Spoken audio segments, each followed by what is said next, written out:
Ang malamig na hangin ng Nobyembre ay humahaplos sa manipis kong balat. Ngunit ang lamig na nararamdaman ko ay hindi nagmumula sa labas. Ito ay galing sa loob ng napakalaking mansyon na ito, sa bawat sulok ng buhay na pilit kong hinabi sa loob ng 3 taon. Heto na naman ang hapunan. Isang mahabang mesa, punong-puno ng pagkain na hindi ko man lang mahawakan. Sa magkabilang dulo, si Don Eduardo at Doña Consuelo, ang mga magulang ni Donato, na tila mga estatwa na nakatingin sa kawalan. Hindi man lang nila ako pinapansin, para akong hangin na dumadaan. Sa aking tabi, si Donato, tahimik. Ang kanyang mga mata ay nakatitig sa plato, ang pangay mariing nakakuyom. Hindi niya ako tinitingnan, hindi niya ako kinakausap. Kung minsan, naiisip ko, mas gusto pa yatang wala ako rito.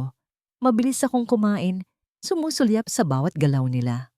Donato, ang reports mo para sa Baguio Project, na-submit mo na ba? Tanong ni Doña Consuelo. Ang boses ay matigas at walang bahid ng pagmamahal. Tapos na po, Mama. Sagot ni Donato. Ang boses ay parang robot. Siguraduhin mong walang palpak. Malaki ang puhunan natin dyan, lalo na doon sa lupa sa bandang Sagada. Dagdag ni Don Eduardo, ang tingin ay lumihis sandali patungo kay Donato at para bang may lihim silang ibinabahagi. Tigagal ako. Sagada? Bakit nila pinag-uusapan ang Sagada? Ang puso ko ay kumabog ng mabilis. Sagada. Iyon ang tahanan ko. Iyon ang lupa ng mga ninuno ko. Sinubukan kong ikalma ang sarili. Siguro nagkakamali lang ako. Maraming sagada. Pero ang pagkabahala ay kumalat na sa aking dibdib. Para akong may naramdamang kurot sa tiyan.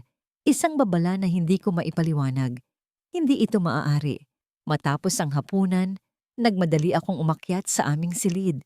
Malaki, malamig, at walang buhay. Tulad ng relasyon namin ni Donato, kinuha ko ang maliit na kahon na nakatago sa ilalim ng aking mga damit. Ito lang ang tanging natitira sa akin mula sa aking pamilya.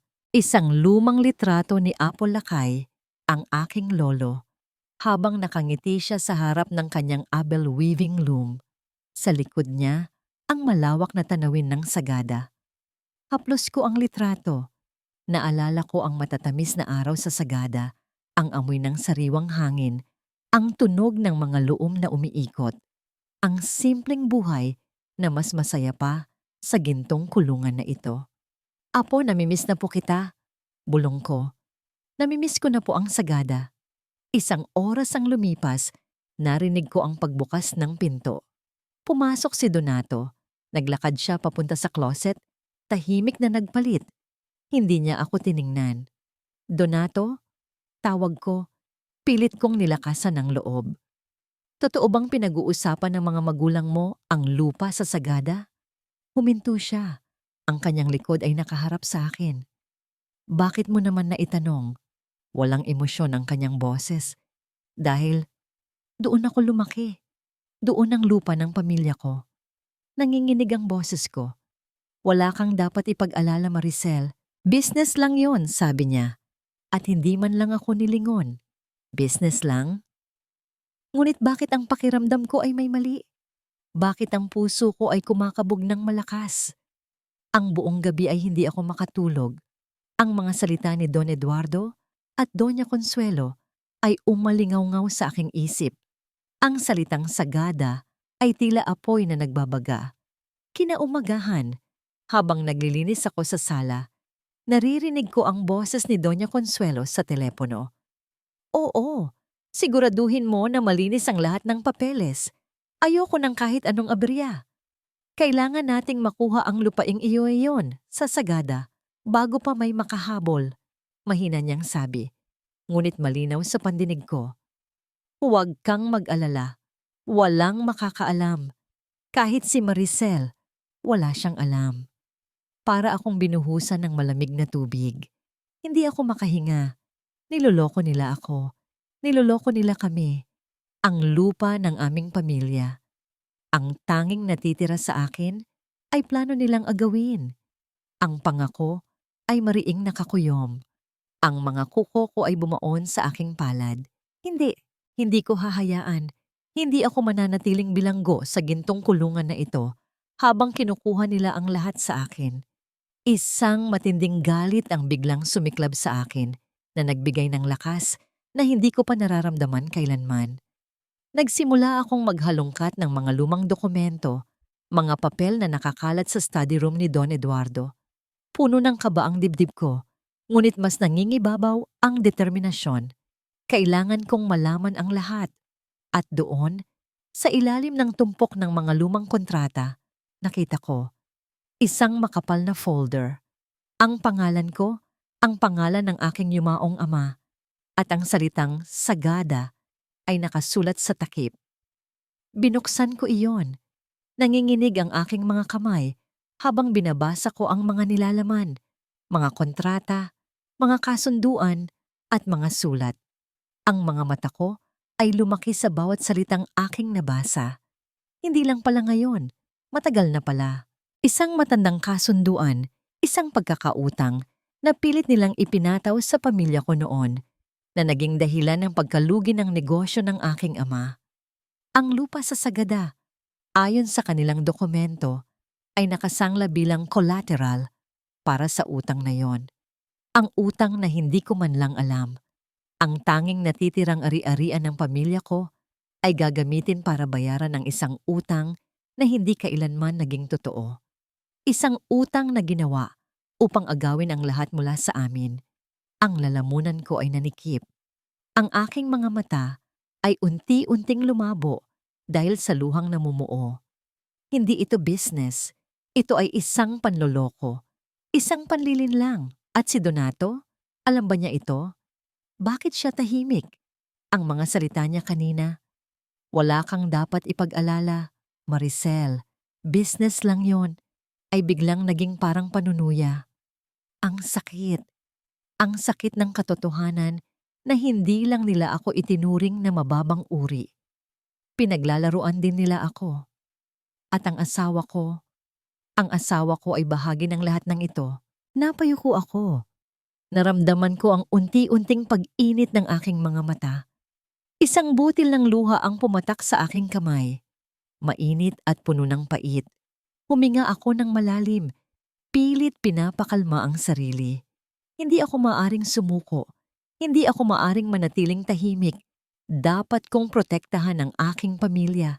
Dapat kong protektahan ang lupa ng aking mga ninuno. At dapat kong protektahan ang sarili ko. Mabilis kong kinopya ang lahat ng mahahalagang dokumento gamit ang aking cellphone. Ito ang magiging alas ko. Tumayo ako, ang mga kamay ay nakakuyom sa galit. Hindi na ako ang Maricel na mahina at sunod-sunuran. Hindi na ako ang bilanggo sa gintong kulungan na ito. Tumingin ako sa labas ng bintana, sa malawak na hardin na parabang walang hangganan. Hindi ko hahayaang agawin ninyo ang lahat sa akin, bulong ko. Ang boses ay puno ng determinasyon. Naglakad ako pabalik sa silid. Ang puso ko ay kumakabog ng malakas. Kinailangan kong maging matapang. Kinailangan kong magplano. Bago pa man ako makarating sa kama, naramdaman ko ang matinding hilo. Kinailangan kong umupo. Ayos ka lang ba, Maricel? Tanong ng katulong, si Aling Rosa, na nagkataong dumaan. Opo, ayos lang ako. Pilit kong ngumiti. Ngunit ang ulo ko ay umikot at ang tiyan ko ay kumulo. Nang gabing iyon, hindi ako makakain ng maayos. Ang lahat ay tila amoy na nakakasuka. Kinaumagahan, nagising ako na masama ang pakiramdam. Mabilis akong tumakbo sa banyo. Mayroong kakaibang pakiramdam sa aking katawan. Ang aking regla ay matagal nang hindi dumarating. Kinakabahang kinuha ko ang isang pregnancy test kit mula sa cabinet. Isang maliit na bagay na maaaring magpabago ng lahat. Nanginginig ang aking mga kamay habang hinihintay ko ang resulta. Isang guhit, 2 guhit, negatibo. Ngunit may isang guhit na malabo, hindi gaanong maliwanag. Hindi ako makapaniwala. Posible ba? Binili ko ang isa pang test kit, mas mahal, mas sensitibo. Ulitin ko ang proseso. Ang puso ko ay kumakabog ng mas mabilis kaysa sa normal. Muli, naghintay ako. 5 minuto, isang guhit, 2 guhit. Malinaw, malinaw na 2 guhit. Nagpreno ang lahat sa paligid ko. Ang mundo ay tila huminto. Positibo. Buntis ako. Isang buhay ang lumalaki sa aking sinapupunan. Ang bunga ng pagmamahalan namin ni Donato. Ang bunga ng isang pag-ibig na akala ko ay totoo. Ngunit ang galit at sakit na naramdaman ko kanina ay biglang napalitan ng takot. Takot para sa batang ito. Paano ko ito mapoprotektahan sa isang pamilya na handang gawin ang lahat para sa pera at kapangyarihan? Sa isang ama na tila walang pakialam sa akin, sa amin? Napatingin ako sa labas ng bintana, sa malawak na lungsod na puno ng ingay at kasakiman. Hindi ito ang mundo para sa aking anak. Hindi ito ang tahanan para sa aming dalawa.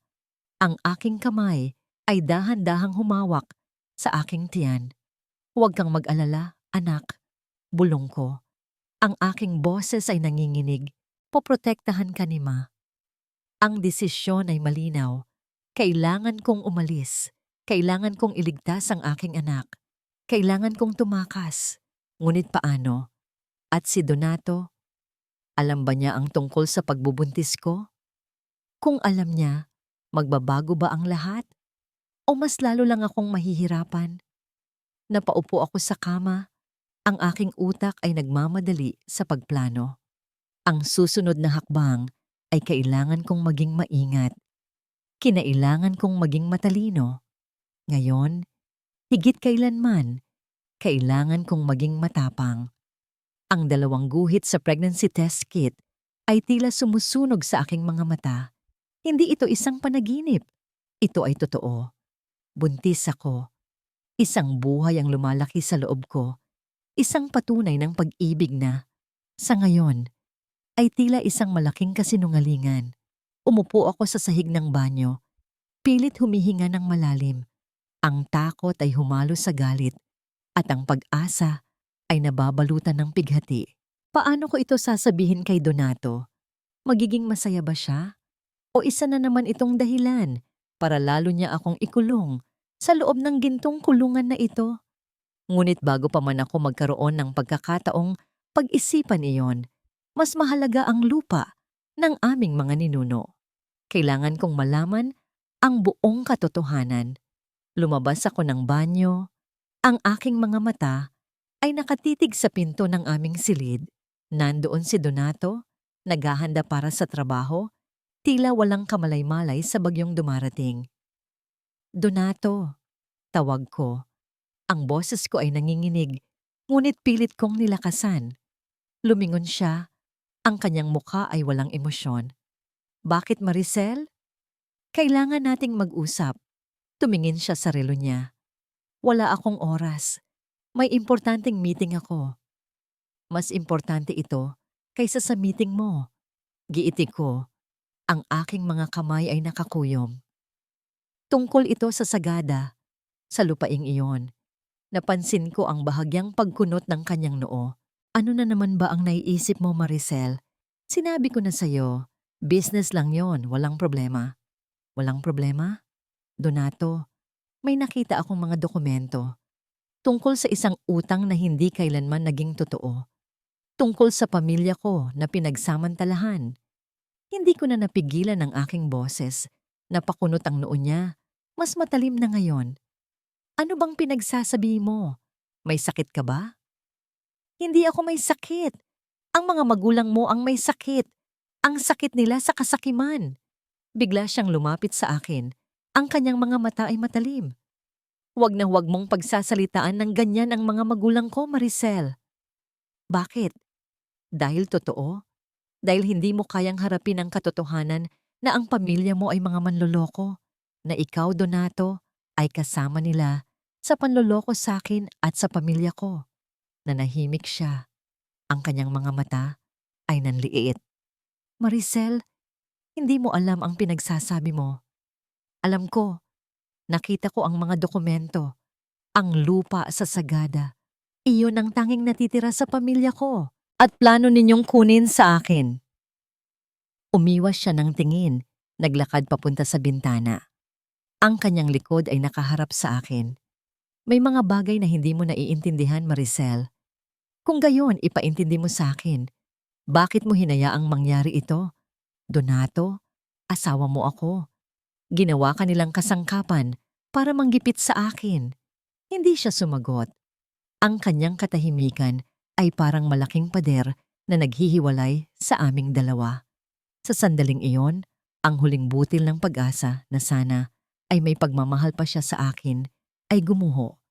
Niyuyugyug ako ng galit, sakit at pagkabigo para akong nilamon ng kadiliman.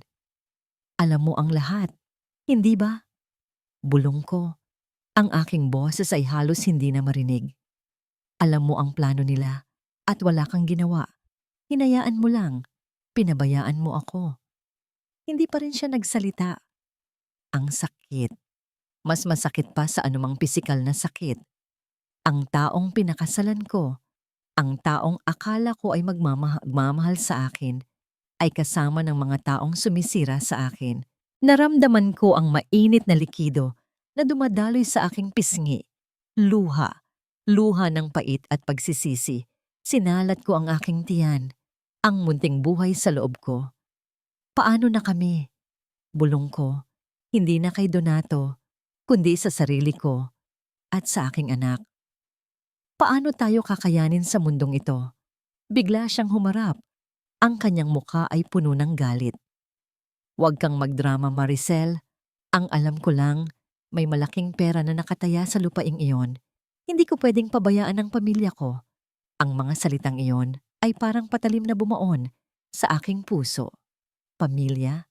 Hindi ba ako pamilya niya? Ang anak namin, hindi ba pamilya niya?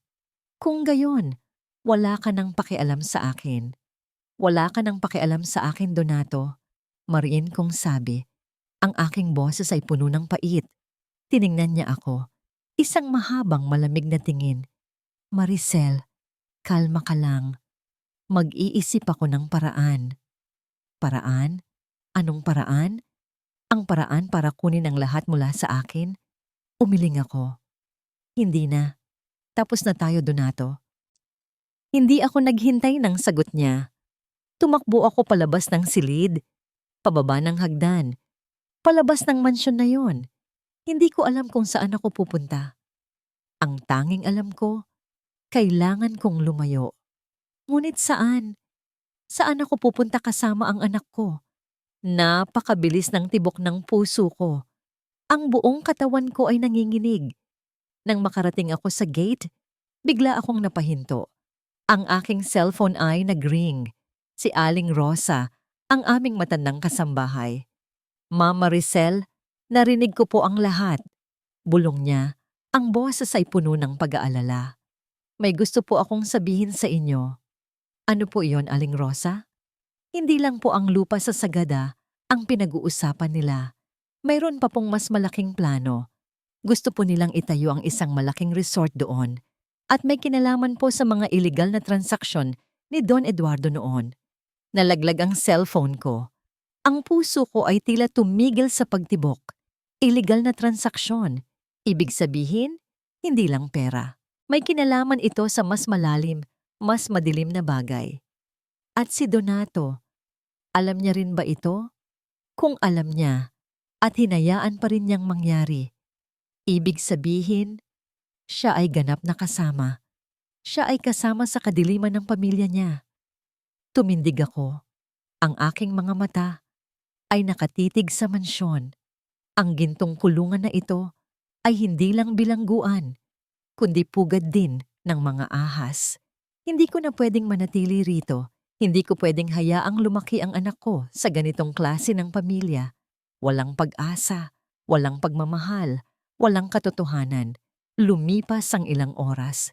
Naglakad ako ng walang direksyon. Ang mga luha ay patuloy sa pagtulo. Nang gabing iyon, bumalik ako sa mansyon.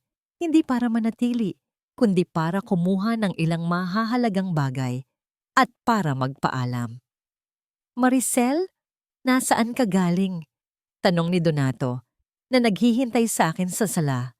Ang kanyang mukha ay puno ng galit, ngunit may bahid din ng pagkabahala. Wala ka nang pakialam, malamig kong sabi. Bakit ka ganyan? Maricel, please, mag-usap tayo ng maayos.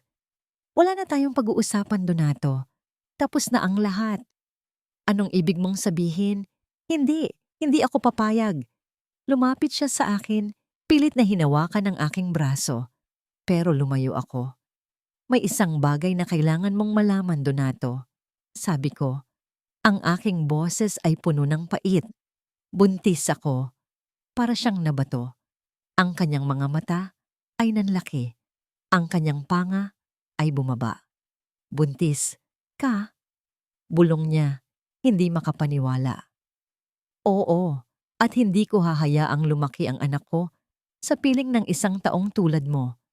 Sa isang pamilyang tulad ninyo. Kinuha ko ang isang maliit na bag na naglalaman ng mga personal na gamit at ang mga kopya ng dokumento. Hindi, hindi ka aalis, Maricel. Hindi mo pwedeng gawin ito sa akin, sa atin, sa anak natin.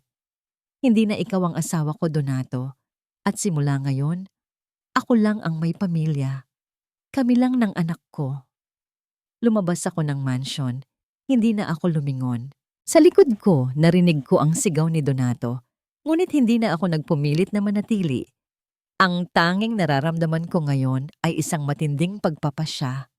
Kailangan kong tumakas. Ngayon na. At protektahan ang anak ko. Para sa kanya, gagawin ko ang lahat. Ang mga salita ni Donato ay umalingaw-ngaw pa rin sa aking tainga. Ngunit hindi ko na pinansin. Ang pagpapasya ay nagawa na. Kailangan kong umalis. Ngayon. Bago pa man nila ako pigilan, o mas masahol pa, bago pa man nila saktan ang anak ko, dumiretso ako sa aming silid. Ang puso ko ay kumakabog ng malakas. Para akong magnanakaw sa sarili kong buhay. Kinuha ko ang isang maliit na backpack at isinilid ang ilang mahahalagang bagay. Ang litrato ni Apolacay, ang mga kopya ng dokumento tungkol sa lupa sa Sagada, at kaunting pera na naipon ko. Ang mga alahas na bigay ni Donato o ng kanyang pamilya ay iniwan ko. Hindi ko kailangan ang mga gintong palamuti ng kasinungalingan. Bago pa man ako tuluyang umalis, tumayo ako sa harap ng salamin. Tiningnan ko ang sarili ko. Ang babaeng nasa salamin ay manipis, maputla, at ang mga mata ay puno ng lungkot. Ngunit sa ilalim ng lungkot na yon, may nakikita akong bagong apoy. Apoy ng determinasyon. Hindi ka na magiging biktima, Maricel. Bulong ko sa sarili. Ito na ang simula ng bago mong buhay para sa anak mo. Nilingon ko ang silid, ang malaking kama, ang mamahaling kurtina, ang mga eleganteng kasangkapan.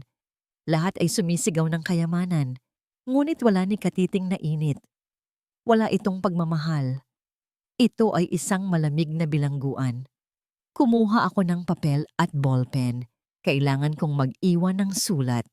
Hindi para ipaliwanag ang sarili ko, kundi para ipaalam kay Donato na tapos na ang lahat. Isinulat ko, Donato, hindi na ako makabalik sa mundong ito ng kasinungalingan. Hindi ko kayang manatili sa piling mo habang sinisira ninyo ang lahat ng mahalaga sa akin. Ang anak natin, hindi siya karapat-dapat lumaki sa isang pamilyang puno ng kasakiman at panloloko. Umalis ako. Huwag mo na kaming hanapin. Mas mabuti pa na magpatuloy ka sa buhay mo. At ako naman, magsisimula ng bago. Isang buhay na malayo sa inyo. Maricel? Binasa ko ang sulat. Maikli, ngunit sapat na para iparating ang aking mensahe. Inilagay ko iyon sa ibabaw ng kanyang unan. Lumabas ako ng silid. Dahan-dahan, pilit na hindi gumagawa ng ingay. Ang mga ilaw sa mansyon ay nakasindi pa, ngunit walang katao-tao. Ang mga kasambahay ay natutulog na. Pagbaba ko ng hagdan, narinig ko ang mahinang tunog ng boses. Si Aling Rosa. Naglilinis pa rin siya sa kusina. Aling Rosa, bulong ko. Napakagat siya gulat. Ma'am Maricel, akala ko tulog na kayo. Aalis na po ako, Aling Rosa. Sabi ko, ang aking boses ay puno ng lungkot. Nalungkot ang mukha ni Aling Rosa. Talaga po? Sayang naman po, pero naiintindihan ko po kayo. Lumapit siya sa akin at hinawakan ang aking kamay. Mag-ingat po kayo, ma'am. Alam kong kakayanin niyo po iyan. Malakas po kayo. Salamat po, Aling Rosa. Sagot ko, pilit pinipigilan ng luha. Si Aling Rosa ang tanging naging pamilya ko sa loob ng mansion na yon. May pera po ako rito, ma'am. Konti lang po, pero baka makatulong. Iniabot niya sa akin ang ilang libong piso mula sa kanyang bulsa. Umiling ako. Hindi na po, Aling Rosa. Kaya ko na po ito. Tanggapin niyo na po, ma'am. Para sa inyo po at sa magiging apo ko po. Ngumiti siya ng malungkot. Niyakap ko siya ng mahigpit. Maraming salamat po, Aling Rosa. Hindi ko po kayo makakalimutan. Umalis ako sa kusina. Ang puso ko ay puno ng pasasalamat at lungkot. Nang makalabas ako ng mansion, binagtas ko ang mahabang driveway. Ang gabi ay madilim at ang hangin ay malamig. Hindi ko nilingon ang mansion. Ayoko nang balikan ang nakaraan. Nang makalabas ako sa gate, naglakad ako ng mabilis. Kailangan kong makahanap ng masasakyan bago pa man sila magising at malaman na nawawala ako. Makalipas ang ilang minuto, nakakita ako ng isang taxi. Kinawayan ko iyon. Saan po kayo, ma'am? Tanong ng driver. Sa terminal po ng bus papuntang Baguio. Sabi ko. Tumingin sa akin ang driver, tila nagtataka. Ang aking buhok ay magulo at ang aking mga mata ay namamaga. Ngunit hindi na ako nagpaliwanag. Sumakay ako sa taxi at nang humarurot iyon, tiningnan ko ang malaking mansyon sa malayo. Isang mamahaling kulungan, maraming alaala. Mga alaala ng sakit, lungkot at pagkabigo. Ngunit may mga alaala rin ng pag-asa. Naalala ko ang unang beses na nakita ko si Donato. Ang kanyang matikas na tindig, ang kanyang matatalim na mata na, noon, ay tila nangangako ng pagmamahal. Ang aming kasal, na puno ng pangarap na isang araw, ay magiging totoo ang lahat.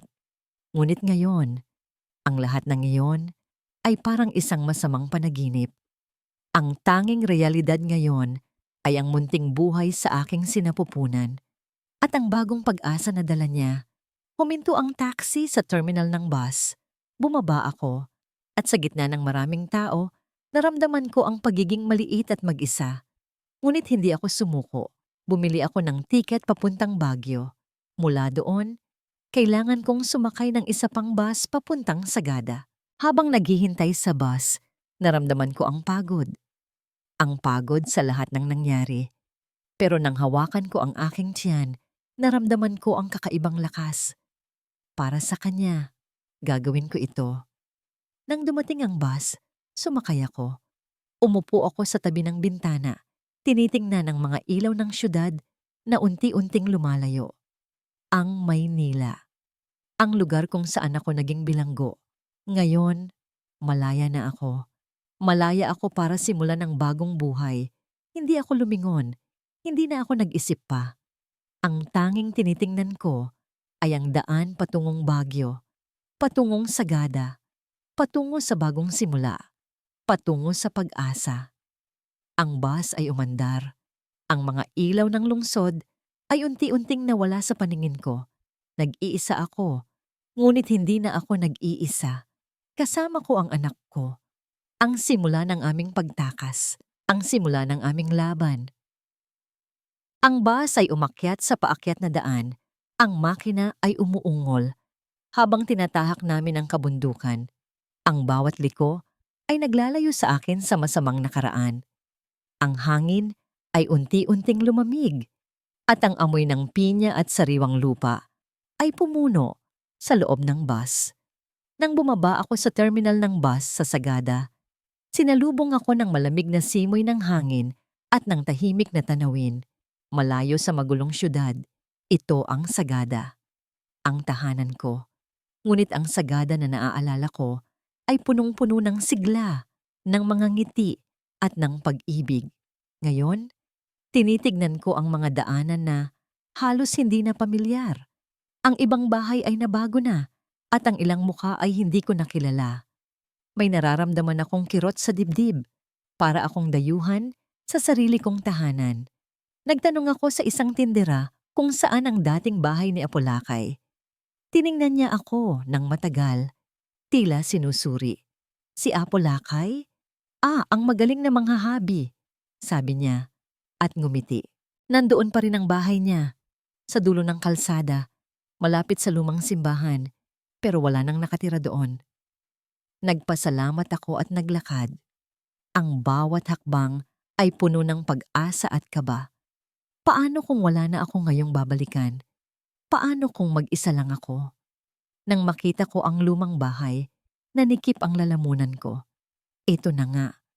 Ang bubong ay sira-sisira. Ang mga dingding ay puno ng lumot. At ang pintuan ay tila matagal nang hindi nabubuksan. Ang bakuran ay puno ng damo at ligaw na halaman. Walang bakas ng buhay. Umupo ako sa isang lumang batong upuan sa labas at napaluha. Ito ba ang natira sa lahat ng alaala ko? Isang sirang bahay? Nang gabing iyon, natulog ako sa isang maliit na inn. Hindi ako makakain ng maayos. Ang pagod at ang kawalan ng katiyakan ay lumamon sa akin.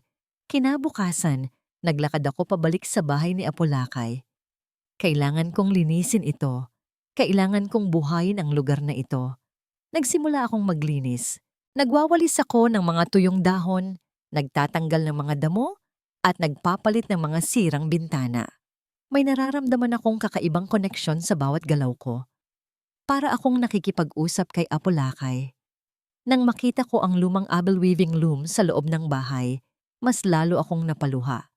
Ito ang loom ni Apolakay. Dito niya hinabi ang kanyang mga obra. Dito niya itinuro sa akin ang bawat detalye ng Inabel. Naalala ko ang kanyang mga salita. Maricel, ang bawat sinulid ay may kwento. Ang bawat habi ay may kaluluwa. Huwag mong kakalimutan na ang buhay ay tulad ng Inabel. Kailangan mong dumaan sa bawat pagsubok upang makabuo ng isang magandang obra. Haplos ko ang lumang kahoy ng loom. Kailangan kong buhayin ito. Kailangan kong buhayin ang diwa ni Apolakay. Makalipas ang ilang araw, habang naglilinis ako, isang matandang babae ang lumapit sa akin. May dala siyang basket ng sariwang gulay. Ikaw ba ang apo ni Apolakay? Tanong niya at ngumiti. Naaalala ko ang lolo mo. Napakabait na tao. Ako si Aling Nena. Ako po si Maricel. Sagot ko at ngumiti. Halika, Ija. Tulungan kitang ayusin ang bahay na ito. Ito ay tahanan ng isang magaling na manghahabi. Hindi ito dapat pinapabayaan. Naramdaman ko ang init sa aking dibdib. Sa wakas, mayroong taong nagmamalasakit. Tinulungan ako ni Aling Nena. Nagdala siya ng pagkain, nagkwento ng mga alaala tungkol kay Apolakay at tinuruan ako kung paano magtanim ng gulay sa bakuran. Unti-unti, bumalik ang buhay sa bahay ni Apolakay. Ngunit ang pinakamahalaga, unti-unti, bumalik din ang buhay sa akin. Nagsimula akong maghabi. Sa bawat sinulid na hinahawakan ko, naramdaman ko ang koneksyon ko sa aking sarili, sa aking pagkakakilanlan. Hindi na ako si Maricel na bilanggo sa gintong kulungan. Ako si Maricel, ang apo ni Apolakay, ang manghahabi ng Inabel, ang Maricel na lumalaban para sa kanyang anak. Bawat sinulid na hinahabi ko ay nagiging isang panalangin. Isang panalangin para sa kaligtasan ng anak ko. Isang panalangin para sa bagong simula namin. Isang hapon, habang naglalakad ako sa palengke, narinig ko ang tawanan ng mga bata. Nakita ko ang isang ina na naglalakad kasama ang kanyang anak at naramdaman ko ang kakaibang kirot sa dibdib. Malapit na rin akong maging ina, pero alam kong kakayanin ko. Kinabukasan, habang naglalakad ako sa bukirin, naramdaman ko ang kakaibang paggalaw sa aking tiyan. Isang mahinang sipa. Napahinto ako. Niyakap ko ang aking tiyan. Narito ako, anak. Bulong ko. Narito si Mama. Poprotektahan ka ni Mama. Ang buwan ay mabilis na lumipas. Ang aking tiyan ay lumaki. Ang Annabelle weaving loom ay gumagana na. Ang mga disenyong lumalabas sa aking mga kamay ay puno ng buhay, puno ng kwento. Nakilala ako ng mga tao sa Sagada bilang ang manghahabi. Hindi nila alam ang aking nakaraan. Hindi nila alam ang sakit na pinagdaanan ko. Ang tanging alam nila, may isang Maricel na naghahabi ng mga magagandang tela. Isang araw, habang naghahabi ako sa labas ng bahay, naramdaman ko ang isang presensya. Isang lalaki ang nakatayo sa dulo ng kalsada. Matangkad, matikas. Ang kanyang mukha ay nakatalikod sa akin. Ngunit may nararamdaman akong kakaibang kaba. Sino siya? Bigla siyang lumingon at nakita ko ang kanyang mukha. Ang puso ko ay kumabog ng mabilis. Si Donato. Ang bawat araw mula nang umalis si Maricel ay parang walang katapusan.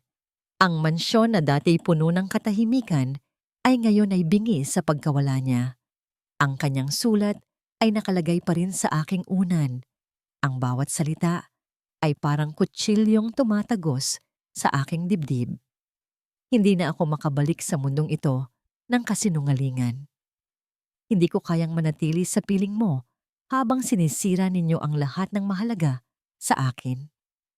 Buntis ako. Ang huling salitang yon ay patuloy na umuukit sa aking isip. Buntis si Maricel. May anak kami at pinabayaan ko siya. Anak ng kasakiman at panloloko. Bakit hindi ako naniwala sa kanya? Bakit mas pinili ko ang salita ng aking mga magulang, ang kasakiman ng aming pamilya? Nasaan siya, Donato? Tanong ni Mama Consuelo. Ang kanyang boses ay matalim. Bakit hindi mo pa rin siya nahahanap? Malaking problema ang pagkawala niya, lalo na't hawak niya ang mga papeles na yon. Huwag kayong mag-alala, Mama. Mahahanap ko siya. Sagot ko. Pilit pinapanatiling kalmado ang boses. Pero sa loob ko nagngingit-ngit ako. Hindi na ito tungkol sa mga papeles. Hindi na ito tungkol sa lupa. Ito ay tungkol kay Maricel, sa anak namin. Ngunit ang mga magulang ko, hindi nila ako titigilan. Bilisan mo, Donato. Kung hindi, baka mas maunahan pa tayo ng iba. Dagdag ni Papa Eduardo na nakatingin sa akin ng may pagbabanta. Alam kong may tinatago sila. Ang mga salita ni Maricel ay patuloy na bumabagabag sa akin. Illegal na transaksyon. Nagsimula akong mag-imbestiga ng palihim. Ginamit ko ang aking mga koneksyon sa kompanya, sa mga empleyado na matagal nang nagtatrabaho sa amin. Ang bawat araw ay lumipas nang may pag-aalala. Ang bawat gabi ay puno ng bangungot. Nakikita ko si Maricel, payat, malungkot, at may hawak na sanggol. Ang tingin niya ay puno ng hinanakit. Hindi ko na kaya. Isang araw, habang naghahalongkat ako sa lumang bodega ng aming kumpanya, natagpuan ko ang isang lumang kahon. Nakasulat dito ang Sagada Project. Old files. Binuksan ko yon. Puro lumang papeles. Mga kasunduan na may pet sa panoong bata pa ako. Mga drawing ng isang resort na balak itayo sa Sagada. At doon, sa ilalim ng lahat ng yon, natagpuan ko ang isang folder na may nakasulat na Martinez. Ang apelyido ni Maricel. Binuksan ko yon. Mga lumang litrato ng pamilya ni Maricel. Ang kanyang ama at ina, nakangiti. Si Apolacay, hawak ang kanyang loom. At ang mga dokumento. Mga dokumento ng isang kasunduan sa pagitan ng pamilya Martinez at ng aming kumpanya. Isang kasunduan na, sa tingin ko, ay may pagtatago. May nakita akong lumang sulat mula sa isang abogado na nagbabala sa aming pamilya tungkol sa posibleng legal na implikasyon ng paggamit ng collateral na lupa. Teka, ang lupa sa Sagada. Ito ang pinag-uusapan ni Maricel. Ang lahat ay nag-umpisa ng maging malinaw. Hindi lang ito business tulad ng sinabi ng aking mga magulang. Ito ay isang panloloko. Isang scheme para agawin ang lupa ng pamilya ni Maricel. At ang pakiramdam ko ay lalong bumigat. Alam ba ito ni Maricel noon? Bakit hindi niya sinabi sa akin? Naalala ko ang kanyang mga mata, puno ng galit at sakit, habang sinasabi niya, "Alam mo ang lahat, hindi ba?" Siyempre, alam niya. At ako ang naging bulag. Ako ang naging bingi. Ang paghahanap ko kay Maricel ay nag-iba ng direksyon. Hindi na lang siya ang aking hinahanap. Hinahanap ko na rin ang katotohanan. Sinubukan kong magtanong sa mga taong kilala ang pamilya Martinez. Oo, Donanam tayo. Donato, alam mo ang lolo mo at si Apolacay ay matalik na magkaibigan. Sabi ng isang matandang kaibigan ng aming pamilya, si Mang Ben. May sikreto silang kasunduan tungkol sa lupa sa Sagada. Hindi ko lang alam kung ano yon. Sikretong kasunduan. Lumabas ako ng bodega, ang aking isip ay gulong-gulo. Kailangan kong puntahan ang Sagada. Kailangan kong hanapin si Maricel at kailangan kong harapin ang lahat ng katotohanan. Kinabukasan, habang nasa opisina ako, nakatanggap ako ng tawag. Isang hindi kilalang numero. Hello? Ikaw ba si Donato? Isang boses ng babae ang sumagot. Ang kanyang boses ay mahina, parang bulong. Sino ito? Nasa Sagada ang hinahanap mo? Sabi niya. Pero mas malalim ang sekreto kaysa sa akala mo. Tanungin mo ang sarili mo, Donato. Alam mo ba talaga kung sino ka? Nagulat ako. Mas malalim na sekreto? Ano ang ibig niyang sabihin? Sino ka? Paano mo nalaman? Ngunit bago pa man ako makapagtanong, pinutol niya na ang tawag. Nanahimik ako. Ang tawag na yon ay tila kidlat na tumama sa akin. Alam mo ba talaga kung sino ka? Ano ang ibig niyang sabihin? Biglang sumagi sa isip ko ang isang alaala. Isang malabong alaala. Noong bata pa ako. Isang matandang babae na humahaplos sa aking buhok habang sinasabi niya, "Anak ko." Hindi si Mama Consuelo. Ibang muka. Napapikit ako. Hindi ito maaaring totoo. Kinailangan kong puntahan ang Sagada. Ngayon na. Nagmadali akong lumabas ng opisina. Hindi ko pinansin ang mga tumatawag sa aking pangalan. Kailangan kong makita si Maricel. Kailangan kong malaman ang buong katotohanan. At kailangan kong malaman kung sino talaga ako. Ang aking puso ay kumabog ng mabilis para akong hinahabol. Si Donato. Nandito siya. Ang taong ayaw ko nang makita. Ang taong kinatatakutan kong makita ay nasa harapan ko ngayon. Nakatayo siya sa dulo ng kalsada. Ang kanyang mga mata ay nakatitig sa akin. Hindi ko mabasa ang kanyang ekspresyon. Galit ba? Pagsisisi? O baka nagtataka lang kung paano ako nakaligtas? Pilit kong pinanatiling kalmado ang aking sarili. Hindi ako magpapakita ng anumang kahinaan. Hindi na ako ang dating Maricel. Lumapit siya ng dahan-dahan. Ang bawat hakbang niya ay parang tunog ng mga martilyo sa aking dibdib. Maricel, bulong niya. Ang kanyang boses ay bahagyang nanginginig. Hindi ako sumagot. Tinitigan ko lang siya. Ang aking mga kamay ay nakakuyom. Nandito ako para kausapin ka. Dagdag niya. Wala na tayong pag-uusapan, Donato. Mariin kong sabi. May anak tayo, Maricel.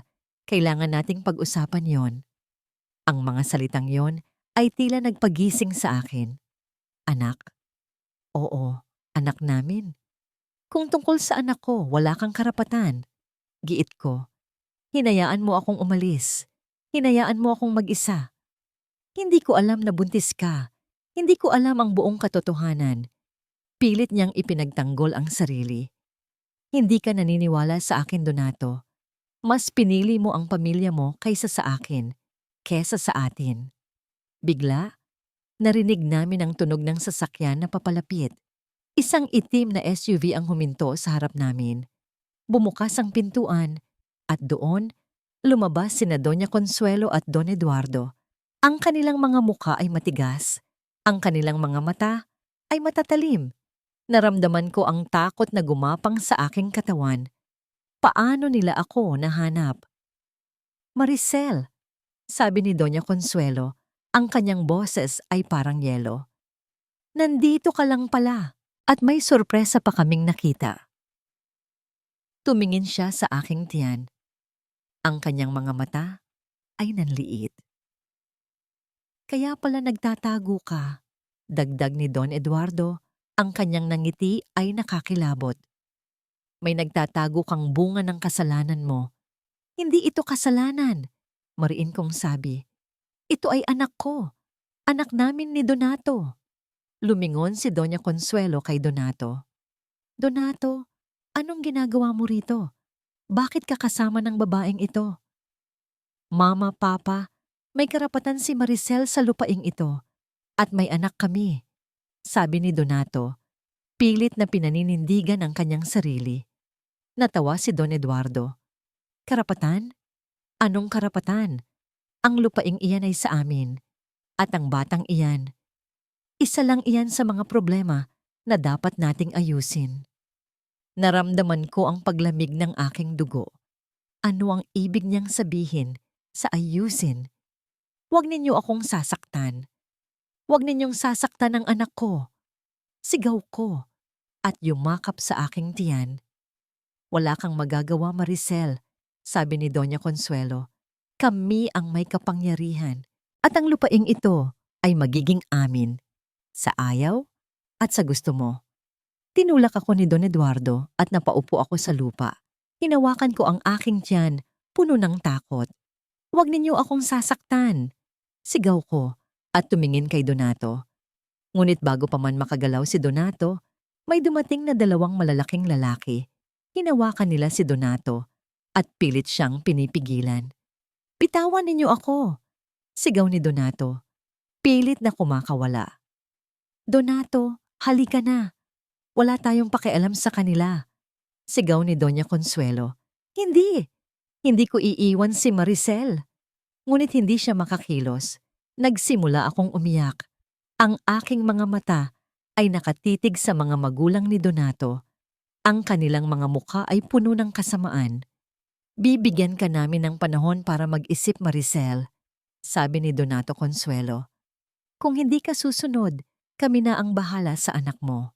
Napaatras sila at sumakay sa SUV. Ang kanilang mga mata ay puno ng banta. Huwag!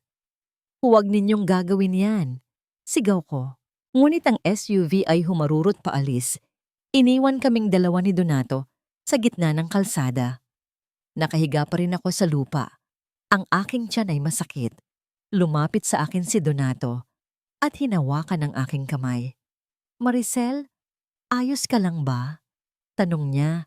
Ang kanyang boses ay puno ng pag-aalala. Pinalo ko ang kanyang kamay. Umalis ka! Ayoko nang makita ka. Kasama ka nila. Kasama ka nila sa lahat ng kasamaan nila. Hindi, Maricel. Hindi ko alam ang lahat. Ngayon ko lang nalaman ang lahat. Pilit niyang ipinagtanggol ang sarili. Pinipilit nila akong sumama sa kanila. Pero hindi na. Pero hindi na ako naniwala sa kanya. Ang sakit sa puso ko ay napakalaki. Umalis ka, Donato. Bulong ko. Hindi ko na kayang makita ka. Tumayo ako. Pilit na pinipigilan ang luha. Nang gabing iyon, hindi ako makatulog. Ang mga banta ng mga magulang ni Donato ay umalingaw-ngaw sa aking isip. Ang anak ko. Kailangan kong protektahan ang anak ko. Kinaumagahan, bumalik ako sa paghabi. Sa bawat sinulid na hinahawakan ko, naramdaman ko ang galit at takot. Ngunit may nararamdaman din akong kakaibang lakas. Hindi ako susuko. Hindi ako magpapatalo para sa anak ko. Nang araw na yon, habang naglalakad ako sa palengke kasama si Aling Nena, napansin ko ang isang kakaibang tao. Nakatingin siya sa akin. Hindi ko siya kilala. Nagmadali kaming umuwi. Nang makauwi ako, nakatanggap ako ng isang tawag, isang hindi kilalang numero. Maricel, sabi ng boses, may sasabihin ako sa iyo tungkol kay Donato. At sa totoong dahilan kung bakit kanila gustong saktan. Sino ka? Tanong ko. Ang totoo, hindi siya ang anak ng mga taong kinikilala niyang magulang. Para akong binuhusan ng malamig na tubig. Ang aking mundo ay tila umikot. Hindi siya ang anak ng mga magulang niya. Ang bawat salita ni Maricel, ang bawat tingin ng hinanakit, ay bumabaon sa aking kaluluwa. Ang pakiramdam na wala akong silbi, na isa akong malaking kabiguan sa kanya at sa aming anak, ay lumalamon sa akin. Wala akong nagawa habang sinasaktan siya ng aking mga magulang. Umalis ka, Donto. Ang mga salitang yon ay patuloy na umuukit sa aking isip. Paano ako aalis? Paano ko siya iiwan na nag-iisa? May anak kami. Ngunit ang galit sa kanyang mga mata ay totoo. Hindi siya maniniwala sa akin hanggat hindi ko patunayan ang aking sarili. Nang umalis sina Mama Consuelo at Papa Eduardo, nanatili ako sa Sagada. Hindi ko na inisip ang trabaho, hindi ko na inisip ang kayamanan. Ang tanging nasa isip ko ay si Maricel at ang aming anak. Naglakad ako sa mga daan ng Sagada, pilit na inaalala ang mga sinabi ng hindi kilalang tumawag sa akin. Alam mo ba talaga kung sino ka? At ang matandang kaibigan ng pamilya, si Mang Ben, na nagsabing may sikretong kasunduan ang aming mga lolo. Kailangan kong malaman ang totoo. Isang hapon, habang naglalakad ako, malapit sa lumang simbahan, nakita ko si Manong Mateo, isang matandang lalaki na kilala sa kanyang kaalaman sa kasaysayan ng Sagada. Dati siyang ang matalik na kaibigan ni Apolacay. Manong Mateo, tawag ko. Lumingon siya. Ang kanyang muka ay puno ng kulubot, ngunit ang kanyang mga mata ay matatalim. Donato, ikaw ba yan? Anak ka ni Eduardo, hindi ba? Opo, Manong Mateo. Kailangan ko po ng tulong nyo. Tungkol po ito kay Apolacay at sa aking lolo. Tiningnan niya ako ng matagal, tila sinusuri. Anong gusto mong malaman, iho? Tungkol po sa lupa sa Sagada at sa kasunduan ng ating mga lolo. Umiiling siya. Malalim ang kwento dyan, iho, pero kailangan mong malaman. Para kay Maricel, para sa pamilya ninyo. Umupo kami sa isang lumang batong bangko. Nagsimula si Manong Mateo magkwento. Ang lolo mo, si Don Ricardo, at si Apolacay. Sila ay matalik na magkaibigan. May pangarap silang magtayo ng isang kooperatiba para sa mga manghahabi ng inabel sa Sagada. Gagamitin nila ang lupa ng pamilya Martinez bilang sentro. At ano po ang nangyari? Tanong ko. Ang aking puso ay kumakabog. Pumanaw si Don Ricardo ng maaga. Ang kanyang anak, si Eduardo, ang ama mo, ay ayaw sa pangarap na yon. Gusto niya ng mabilis na pera, kaya pinilit niyang agawin ang lupa. Ang kasunduan ay nilabag niya. Naramdaman ko ang lamig na gumapang sa aking likod, si Papa Eduardo. May isa pa akong sasabihin sa iyo, Donato. Dagdag ni Manong Mateo, ang kanyang boses ay bumulong. Ikaw, hindi ka tunay na anak ni Eduardo. Para akong binuhusan ng malamig na tubig. Ang mundo ko ay tila gumuho. Ano po ang ibig niyong sabihin?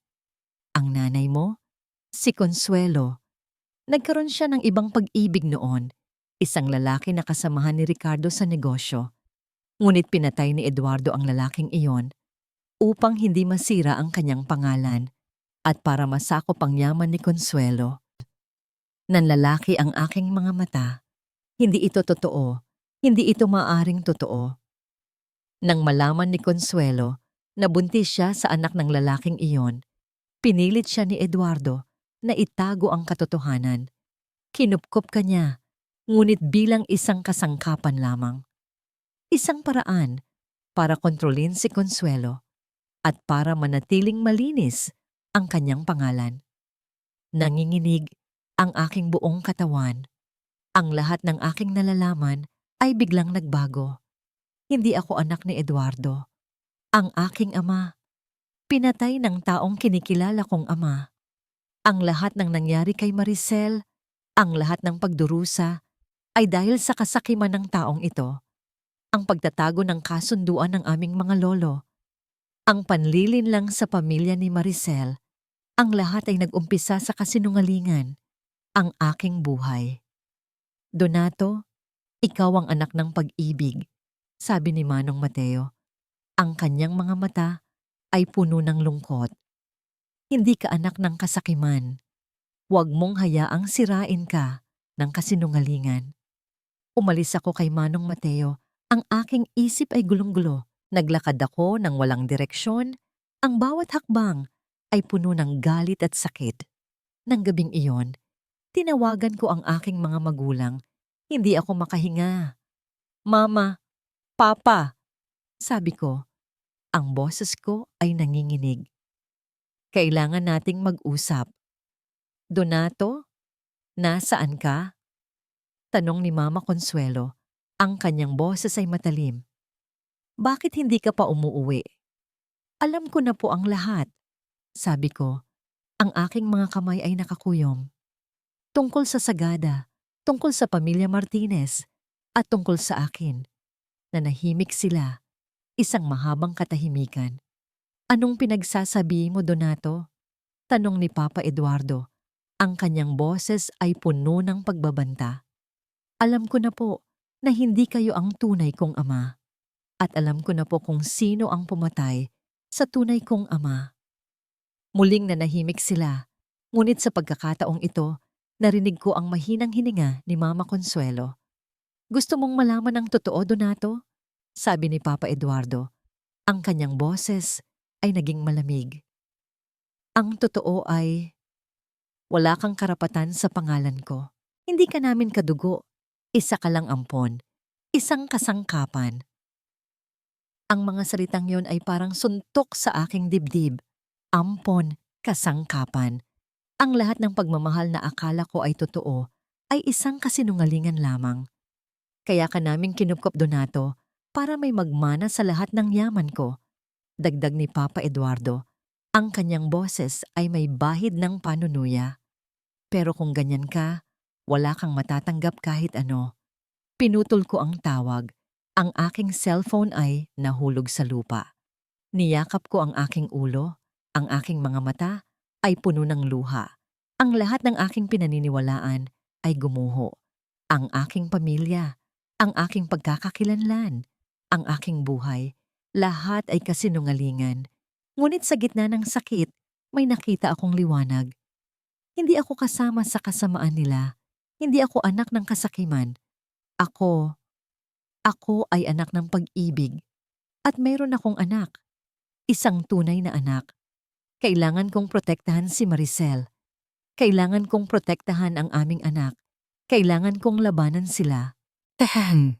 Ang balita mula sa hindi kilalang tumawag ay parang kidlat na tumama sa akin. Si Donato, hindi anak ng mga magulang niya. Ito ay sapat na para maguluhan ang aking isip. Posible ba? Kung totoo, ibig sabihin, ginamit din siya, pinagsamantalahan. Ngunit ang sakit na dinulot niya sa akin ay hindi pa rin nawawala. Ang kanyang katahimikan, ang kanyang pagtanggi na maniwala sa akin, ay sariwa pa rin sa aking alaala. Kaya paano ako maniniwala sa kanya ngayon? Nang araw na yon, dumating si Donato sa aking bahay. Ang kanyang mukha ay maputla, ang kanyang mga mata ay namamaga. Hindi siya ang Donato na mayabang at matigas. Ito ay isang Donato na sugatan. Maricel, bulong niya, ang kanyang boses ay puno ng bighati. Alam ko na ang lahat. Napakagat ako. Tinitigan ko siya. Hindi ako anak ni Eduardo. Patuloy niya, ang kanyang mga mata ay puno ng luha. Pinatay niya ang tunay kong ama. Ginamit niya ako. Ginamit niya si Mama Consuelo. Hindi ko alam kung ano ang sasabihin. Ang lahat ng galit ko ay tila nawala. Napalitan ng awa. Awa para sa kanya. Awa para sa aming dalawa. Ang lupa sa Sagada. Iyon ang koneksyon ng tunay kong ama sa pamilya niyo. Kaya gusto nilang agawin para burahin ang lahat ng bakas ng nakaraan. Dagdag niya. Maricel, patawarin mo ako. Nabulag ako. Hindi ko kayo pinaniwalaan. Pero ngayon, Gagawin ko ang lahat para protektahan kayo. Ikaw at ang anak natin. Ang kanyang mga salita ay tila matamis na musika sa aking tainga. Ngunit ang aking puso ay puno pa rin ng pagdududa. Masyado ng maraming sakit, masyado ng maraming kasinungalingan. Hindi ko alam, Donato. Bulong ko. Hindi ko na alam kung ano ang paniniwalaan. Alam kong mahirap, Maricel, pero pakiusap, bigyan mo ako ng pagkakataon. Nalaman ko ang plano nila. Mas malaki ito kaysa sa iniisip natin. May connection ito sa mga illegal na transaksyon ni Eduardo. Kung hindi natin ito pipigilan, hindi lang ang lupa natin ang mawawala, kundi pati na rin ang buhay natin, ang buhay ng anak natin. Ang mga salitang yon ay nagpagising sa akin. Buhay, anak. Kung totoo ang sinasabi niya, hindi na ito laro. Ito ay isang laban para mabuhay. Habang nag-uusap kami, narinig namin ang malakas na ugong ng makina ng sasakyan. Isang itim na van ang huminto sa harap ng bahay. Nagtago kami. Bumaba ang ilang lalaki na may daladalang baril. Mga tauhan ni na Consuelo at Eduardo. Nasaan si Maricel? Sigaw ng isa. Hanapin niyo ang babaeng yan. At ang bata. Nanginginig ako, ang anak ko. Donato, ang anak natin. Bulong ko, puno ng takot. Hinala ko ang kamay ni Donato. Ang kanyang kamay ay malamig, ngunit ang kanyang paghawak ay mahigpit. Kailangan nating lumaban, Maricel. Bulong niya. Ngunit ang mga tauhan ay nagkalat na sa paligid ng bahay. Narinig namin ang pagbasag ng mga bintana. Kailangan nating lumabas dito, Maricel. Ngayon. Donato POV. Ang lahat ng galit ko ay nawala. Napalitan ng matinding takot para kay Maricel at sa aming anak. Nakita ko ang pagdududa sa kanyang mga mata. Ngunit wala na kaming oras para sa pagdududa. Kailangan nating lumabas dito, Maricel. Ngayon. Hinila ko siya palabas ng kusina, patungo sa likod ng bahay. Ang mga tauhan ni na Papa Eduardo ay nasa lahat ng dako. Sila ay armado. Donato, Maricel, lumabas kayo dyan. Kung hindi, susunugin namin ang bahay na ito. Sigaw ng isa sa mga tauhan. Huwag. May anak ako dito. Sigaw ni Maricel. Wala kaming pakialam. Lumabas kayo. Naghahanap ako ng paraan. Kailangan kong protektahan sila. Bigla, narinig ko ang mahinang pag-iyak. Si Danilo. Sigaw ni Maricel. Naiwan ko si Danilo sa duyan sa labas ng bahay. Kumawala si Maricel sa aking paghawak. Kailangan kong kunin ang anak ko. Maricel, huwag, delikado. Ngunit huli na. Tumakbo siya palabas, patungo sa duyan. Nagmadali akong sumunod sa kanya. Maricel, sigaw ko. Nang makalabas siya, biglang may humila sa kanya. Si Mama Consuelo at si Papa Eduardo. Sa wakas, nakuha ka na rin namin. Sabi ni Mama Consuelo, ang kanyang nangiti ay nakakilabot. At ang bata, hawak niya si Danilo, ang aking anak. Ang kanyang mga mata ay nanlalaki sa takot. Bitawan ninyo ang anak ko. Sigaw ni Maricel, pilit na kumakawala. Ngunit hinawakan siya ng dalawang lalaki. Donato, tulungan mo kami. Sigaw ni Maricel, ngunit huli na. Isang malakas na hampas ang tumama sa aking likod. Napaupo ako. Nakita ko si Papa Eduardo na nakangisi. Wala kang magagawa, Donato. Ang lahat ay tapos na. Nakita ko si Mama Consuelo na tumalikod. Hawak si Danilo. Tumakbo sila papunta sa van. Danilo, sigaw ni Maricel. Anak ko. Pilit kong tumayo. Ngunit ang aking likod ay masakit. Hindi ako makakilos. Nakita ko si Maricel na pilit na kumakawala sa paghawak ng mga tauhan. Ang kanyang mga mata ay puno ng luha. Nakita ko ang van na umandar, papalayo. Dala ang aming anak. Hindi! Sigaw ko. Ang aking boses ay puno ng galit at sakit. Hindi ito maaaring mangyari. Naramdaman ko ang kawalan, ang pagkabigo. Ang lahat ay nawala. Ang aming anak at si Maricel Ang lahat ay nawala. Ang sakit sa aking likod ay wala sa kalingkingan ng sakit na nararamdaman ko sa aking puso. Si Danilo. Kinuha nila si Danilo, ang aking anak. Nakita ko si Maricel, nakahandusay sa lupa, umiiyak. Ang kanyang pag-iyak ay parang tunog ng mga basag na kristal sa aking tainga. Maricel! Sigaw ko, pilit na gumagapang papunta sa kanya. Ang aking katawan ay masakit, ngunit mas matindi ang pagmamadali ko. Niyakap ko siya nang mahigpit. Ayos ka lang ba? Ang tiyan mo? Umiling siya. Ang kanyang mukha ay basang-basa ng luha. Si Danilo. Donato. Kinuha nila si Danilo. Hahanapin natin siya, Maricel. Hahanapin natin ang anak natin, sabi ko. Pilit na pinapakalma siya. Ngunit ang aking boses ay nanginginig din. Naramdaman ko ang kanyang panginginig, ang kanyang takot. Hindi ko hahayaang saktan nila ang anak natin, sabi ko. Ang aking boses ay puno ng determinasyon. Hinding-hindi. Bibigyan ko ng hustisya ang pamilya mo at hahanapin natin si Danilo. Tumingin siya sa akin. Ang kanyang mga mata ay puno ng pagdududa. Ngunit may bahid din ng pag-asa. Paano, Ong? Bulong niya. Sila ay malakas, mayaman. Wala tayong kalaban-laban. Meron tayo, Maricel. Meron tayong katotohanan. At ngayon, magkasama tayo, sabi ko. Nalaman ko ang lahat, ang kanilang mga illegal na transaksyon, ang pagpatay sa tunay kong ama, ang lahat ng kasamaan nila. Napakagat siya. Totoo? Tumango ako.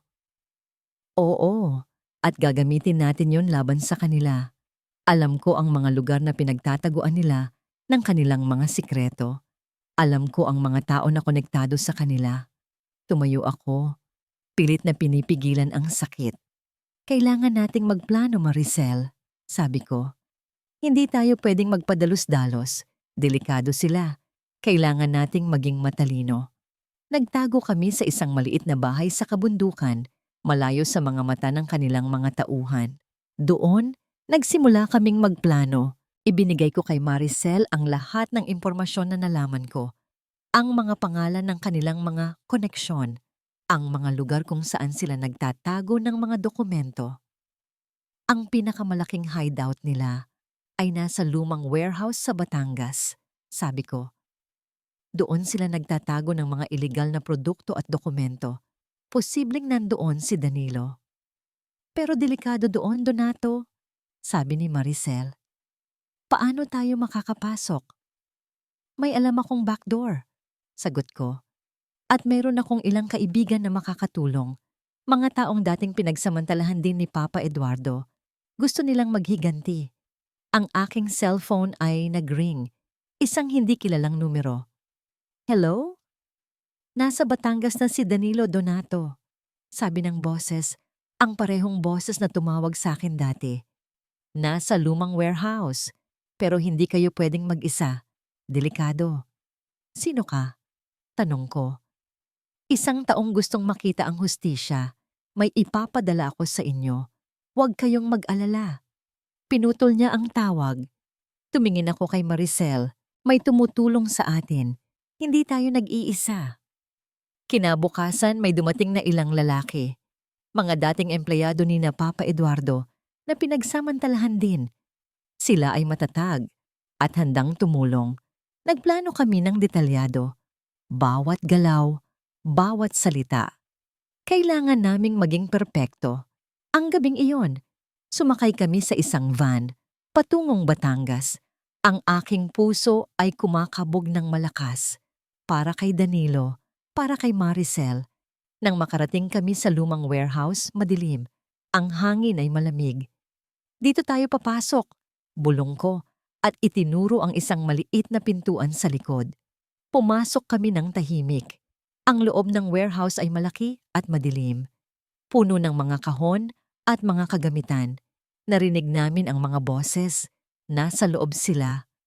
Sina Mama Consuelo at Papa Eduardo at si Danilo. Nagkalat kami.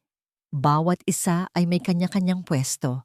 Narinig namin ang boses ni Mama Consuelo. Siguraduhin ninyo na hindi makatakas ang batang iyan. Malaking asset siya. At kung hindi susunod si Maricel, gamitin ninyo ang bata laban sa kanya. Nanikip ang lalamunan ko. Ang galit ay muling sumiklab sa akin. Pulong ko sa mga kasama ko. Hintayin natin ang tamang oras. Nakita namin si Danilo, nakaupo sa isang silya, umiiyak.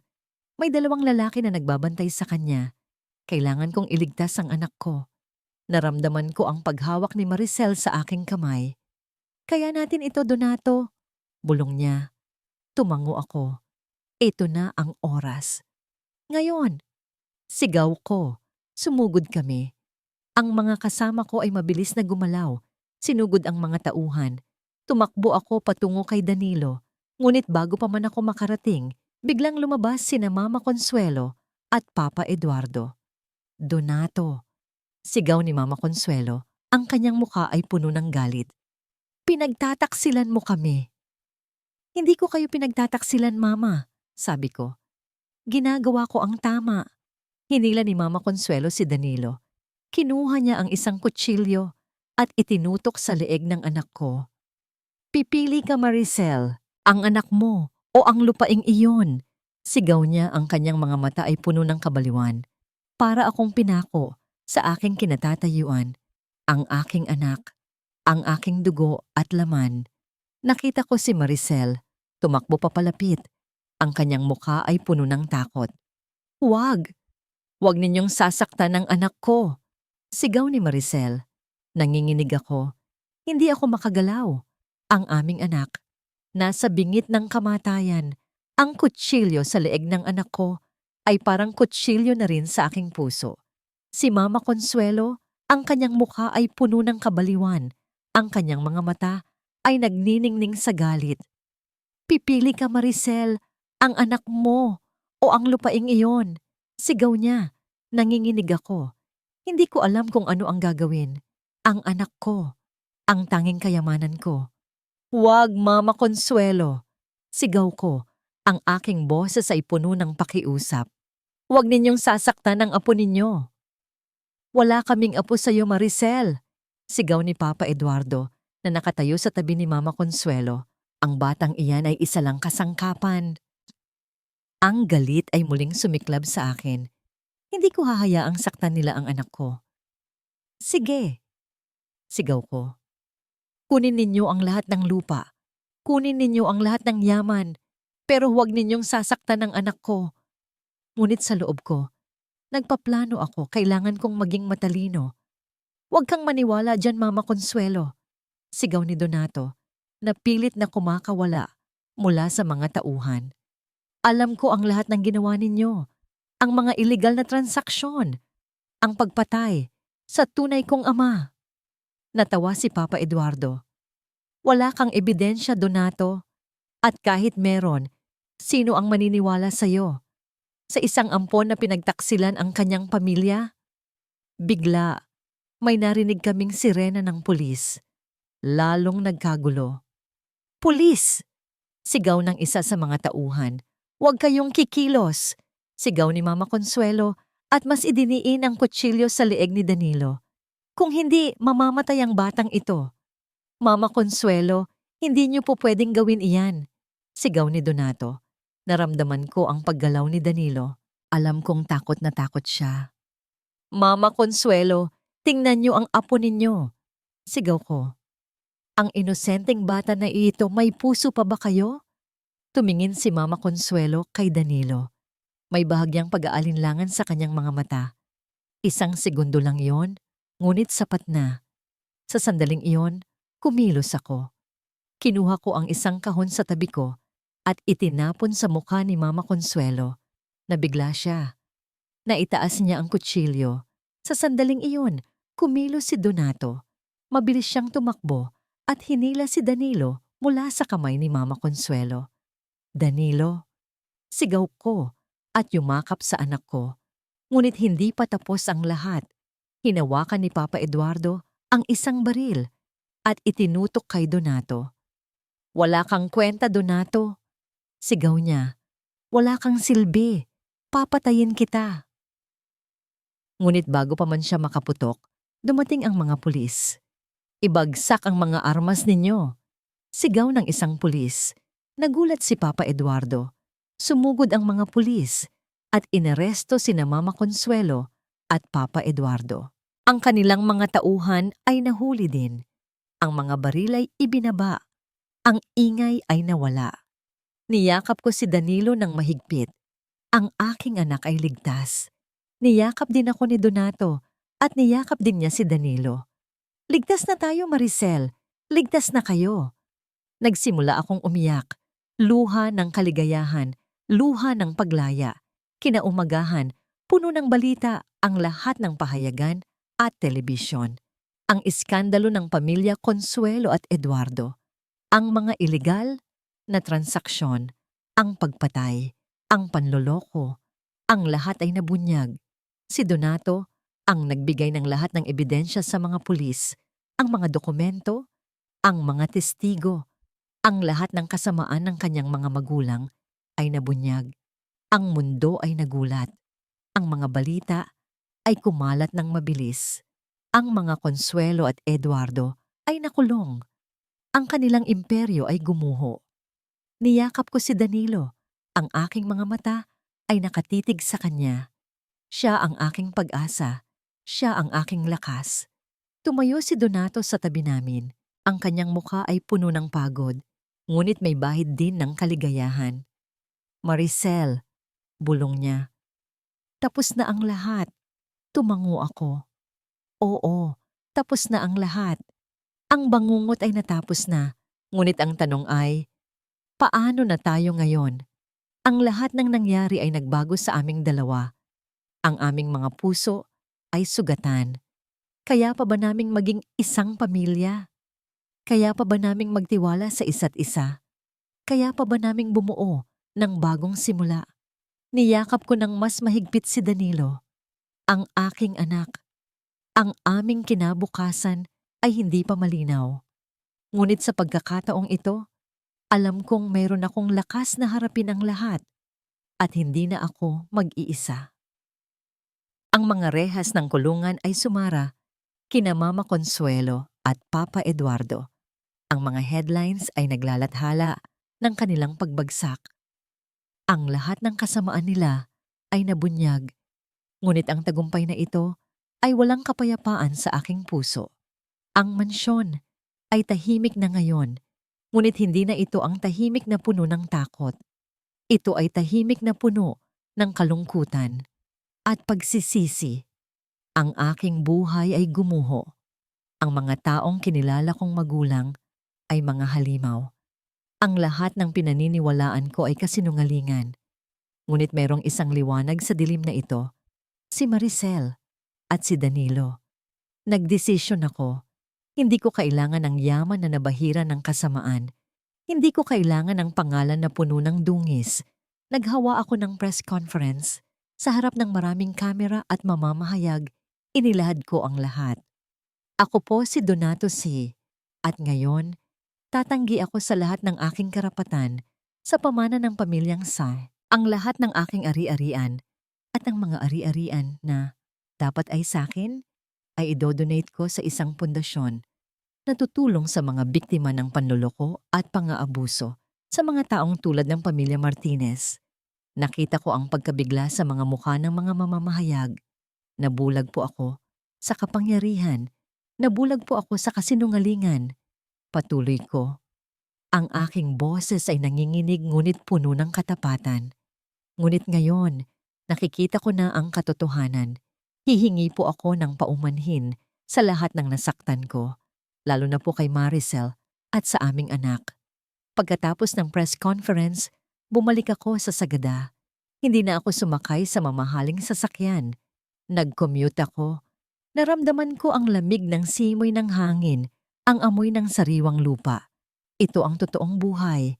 Nang makita ko si Maricel, naramdaman ko ang kaba. Paano niya ako tatanggapin? Patawarin? Maricel, bulong ko. Tumingin siya sa akin. Ang kanyang mga mata ay puno ng pagod. Ngunit wala na ang galit. Napalitan iyon ng pagdududa at pag-asa. Donato, sagot niya. Patawarin mo ako, Maricel, sabi ko, lumuhod sa harap niya. Alam kong malaki ang kasalanan ko. Alam kong nasaktan kita. Nasaktan ko kayo ni Danilo. Pero pakiusap, bigyan mo ako ng pagkakataon. Gusto kong bumawi.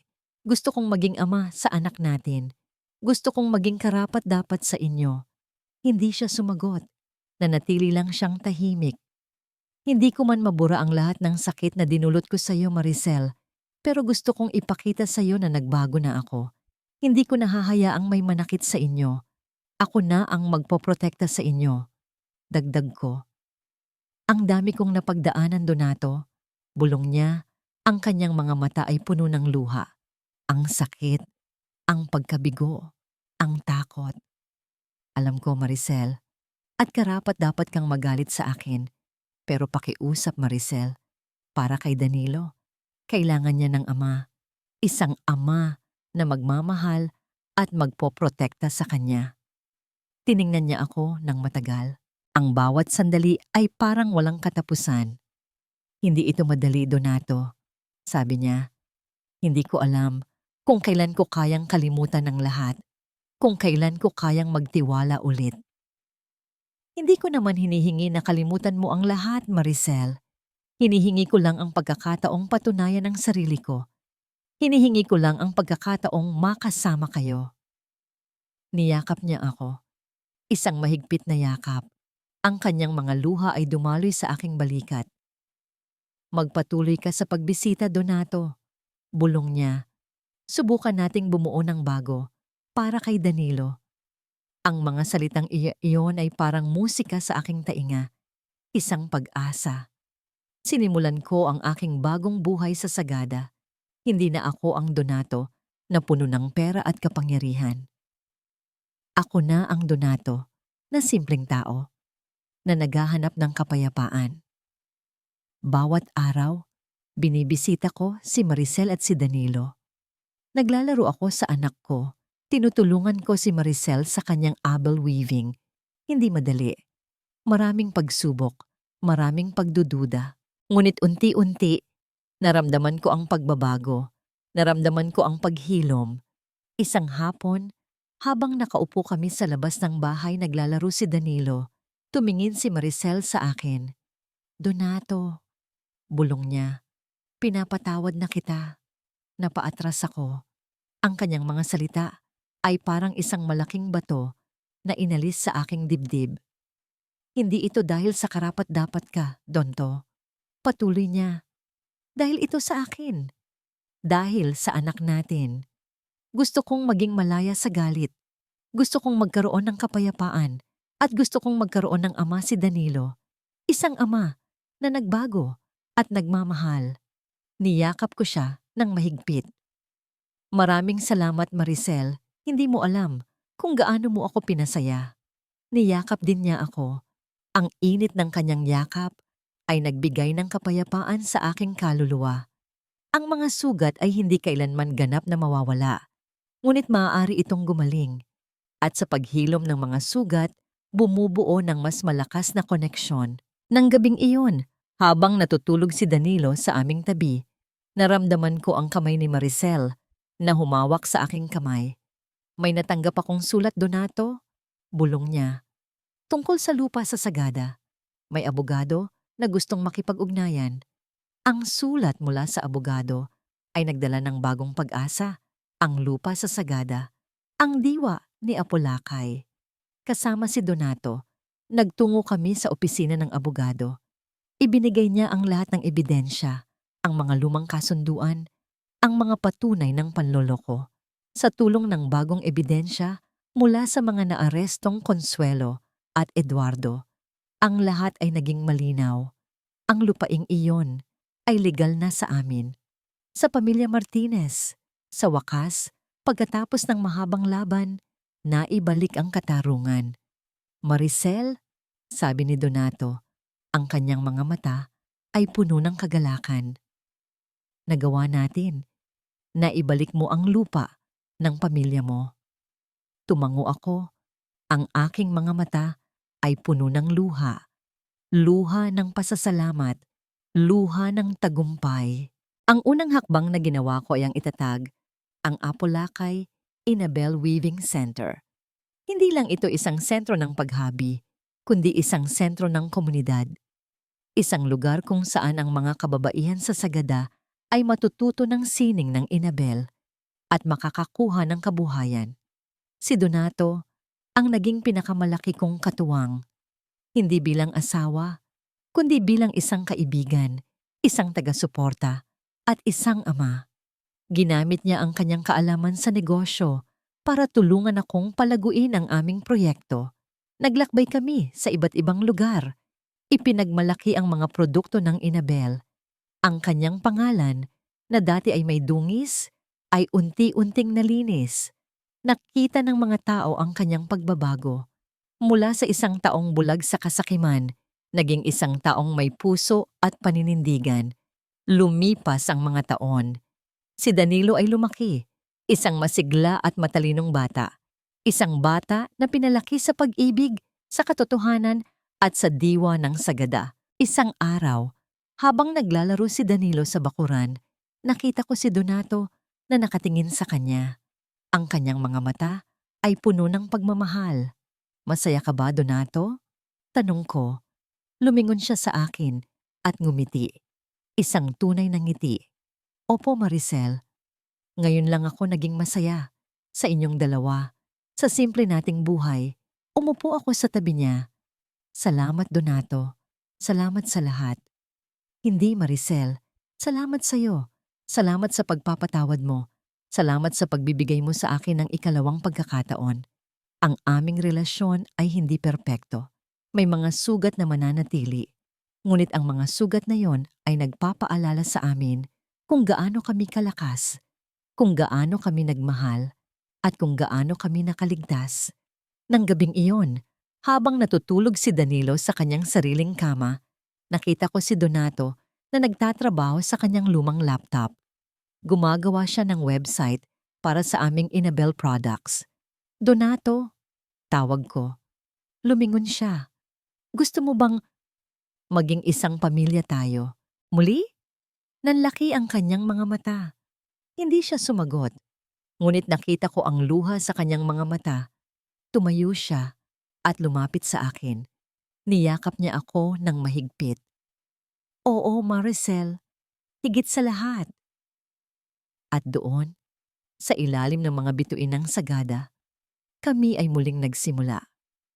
Hindi bilang isang pamilyang binuo ng pera at kapangyarihan, kundi isang pamilyang binuo ng pag-ibig, pagpapatawad at pag-asa. Ang Apolacay Inabel Weaving Center ay naging simbolo ng aming pagbangon. Ang bawat hinabing tela ay nagsasalaysay ng aming kwento. Kwento ng sakit, ng laban, ng pagpapatawad at ng bagong simula. Ang huling disenyo na hinabi ko ay isang malaking tapestry. Sa gitna nito, mayroong isang puno ng buhay na may mga ugat na nakabaon sa lupa ng Sagada at ang mga sanga ay umaabot sa langit. Sa bawat dahon, may nakaukit na mukha ni na Apolacay, Aling Nena, at ang mga habi ng Sagada. At sa gitna ng puno, nakita ko ang aming pamilya. Ako, si Donato, at si Danilo, nakangiti, ligtas, at buo. Ang aming kwento ay naging isang inspirasyon sa maraming tao. Isang patunay na kahit gaano kalalim ang sugat, kahit gaano kalaki ang kasinungalingan, ang pag-ibig at pagpapatawad ay mananaig. At ang ginintuang habi ng kinabukasan ay laging naghihintay para sa mga may lakas ng loob na lumaban at may puso na magpatawad. At dito nagtatapos ang kwento ni na Maricel at Donato, isang kwento ng pagsubok, pagmamahal at pagpapatawad sa lahat ng mga puso na nakinig at nakiramay sa bawat kabanata ng ginintuang habi ng kinabukasan. Buong puso po kaming nagpapasalamat. Ang inyong pagsubaybay ang naging inspirasyon namin sa bawat salita, sa bawat pahina na aming isinulat. Isang emosyonal na paglalakbay ang aming pinagdaanan kasama sina Maricel at Donato. Mula sa sakit ng pagtataksil, sa pait ng mga lihim, hanggang sa liwanag ng pagpapatawad at pagbangon. Hindi naging madali ang kanilang pinagdaanan at ganoon din sa aming pagsusulat. Ngunit sa bawat hamon, nakita namin ang ganda ng pag-asa, ang lakas ng pagmamahal, at ang kapangyarihan ng pagpapatawad. Naramdaman namin ang bawat kirot, bawat ngiti, bawat luha na kanilang pinakawalan. Ito ay higit pa sa isang kwento. Ito ay isang piraso ng buhay na aming ibinahagi. Naway ang kwentong ito ay mag-iwan ng isang mahalagang mensahe sa inyong mga puso na ang tunay na pag-ibig ay hindi lamang tungkol sa saya at romansa, kundi sa pagtanggap ng bawat kapintasan, sa pagharap sa bawat hamon, at sa kakayahang magpatawad, na sa gitna ng kadiliman, laging may pag-asa, na ang bawat sugat ay maaaring maging simula ng paghilom at paglago, at na ang paghahanap sa sarili, sa ating tunay na pagkakakilanlan, ay isang mahalagang bahagi ng ating paglalakbay. Ang pagpapatawad ay hindi para sa iba, kundi para sa ating sarili, upang makalaya mula sa tanikala ng galit at sakit. Muli po, maraming salamat sa inyong walang sawang suporta. Umaasa po kami na ang kwentong ito ay nagbigay inspirasyon at nagpakita ng tunay na kahulugan ng pag-ibig, pamilya, at ikalawang pagkakataon. Nais po naming marinig ang inyong mga saloobin, ang inyong mga natutunan, at ang inyong mga damdamin tungkol sa kwento ni na Maricel at Donato. Huwag po kayong mag-atubiling magbahagi ng inyong mga komento. Maraming salamat po at hanggang sa muli.